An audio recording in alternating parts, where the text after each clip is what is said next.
भारतात दररोज सरासरी 40 विद्यार्थी आत्महत्या करतायत. हो, एका दिवसात 40. विश्वास बसत नसला तरी ही वस्तुस्थिती आहे. आणि आपण अजूनही फक्त मार्क्स, करिअर आणि पॅकेजच्या चर्चा करण्यात व्यस्त आहोत.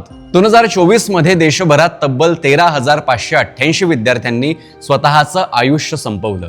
विचार करा, एवढी मुलं अभ्यासाच्या तणावामुळे, भविष्याच्या भीतीमुळे, अपयशामुळे आणि सततच्या मानसिक दबावामुळे आतून तुटत चालली होती.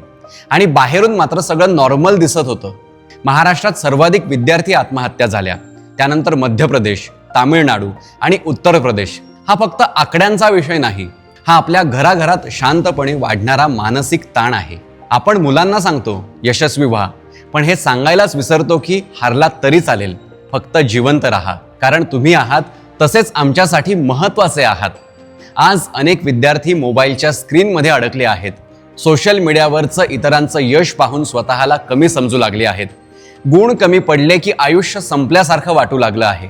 आणि सगळ्यात भीतीदायक गोष्ट म्हणजे अनेक मुलं आतून तुटत असतानाही मी ठीक आहे असंच सांगत राहतात. कदाचित आपल्या घरातही एखादा मुलगा, एखादी मुलगी या तणावाशी गुपचूप झुंजत येत असेल. म्हणून अजूनही वेळ गेलेली नाही. मुलांशी बोला. त्यांना फक्त ॲडवाईस नकोय, त्यांना कुणीतरी मनापासून ऐकणारं, मार्ग दाखवणारं, धीर देणारा माणूस हवाय. त्यांना विश्वासात घ्या. त्यांना सांगा, ध्यान करा, योगा करा, मैदानी खेळ खेळा, मोबाईल थोडा वेळ बाजूला ठेवा, मित्रांना भेटा, कुटुंबासोबत बसा.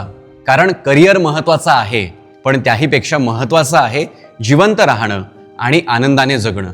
अशा महत्त्वाच्या आणि विचार करायला लावणाऱ्या कॉन्टेंटसाठी रेडिओ कर्मवीरच्या सोशल मीडिया हँडल्सना फॉलो करा आणि 88.4 मेगाहर्ट्जवर ऐका रेडिओ कर्मवीर. आता थांबायचं नाही.